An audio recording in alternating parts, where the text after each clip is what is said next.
Chronique du mouvement Inamahoro sur les droits des femmes, 29e message. Lors de la clôture de la campagne des 16 jours d'activisme contre les VBG, le mouvement Inamahoro, ses amis et partenaires ont pris la résolution de faire de la lutte contre les VBG une campagne permanente.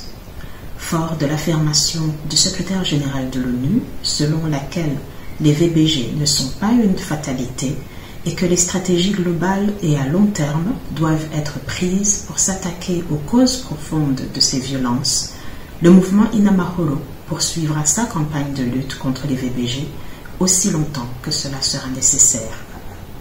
Nous continuerons d'informer et de sensibiliser la population et les pouvoirs publics sur ce fléau qui ravage notre pays en silence. Nous avons vu que les VBG constituent une grave violation des droits humains, une menace à l'intégrité physique et psychologique de la survivante, un grand obstacle à l'égalité entre femmes et hommes et développement du pays. Et cela ne va pas sans conséquences.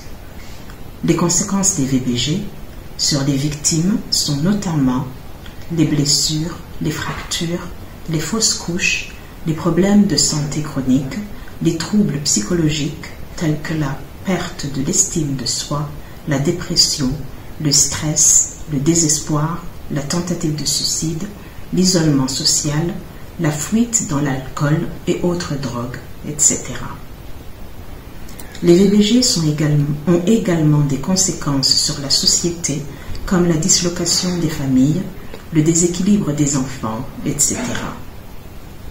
Les VBG constituent également un lourd fardeau pour les économies des familles et des pays. Au niveau mondial, en 2020, on estimait le coût des VBG non sexuels à 4,4 milliards de dollars, soit 5,2% du PIB. Pour les violences sexuelles à l'égard des femmes, leur coût était de 66,7 milliards de dollars américains qui s'ajoutent chaque année au budget des États. Nous n'avons pas les chiffres pour le Burundi, mais ce qui est sûr, c'est que les VBG ont des impacts socio-économiques négatifs non négligeables. Que ce soit dans l'agriculture, où les femmes représentent 90% de la main-d'œuvre, que ce soit dans toutes les autres activités et rôles sociaux leur dévolus, les femmes survivantes des VBG sont moins productives et leur mal-être déteint sur toute la communauté et particulièrement sur la jeunesse, dont elles sont les premières éducatrices et encadreurs pour un meilleur avenir du pays. À cela s'ajoute le coût des soins médicaux que l'État ou la famille doivent débourser.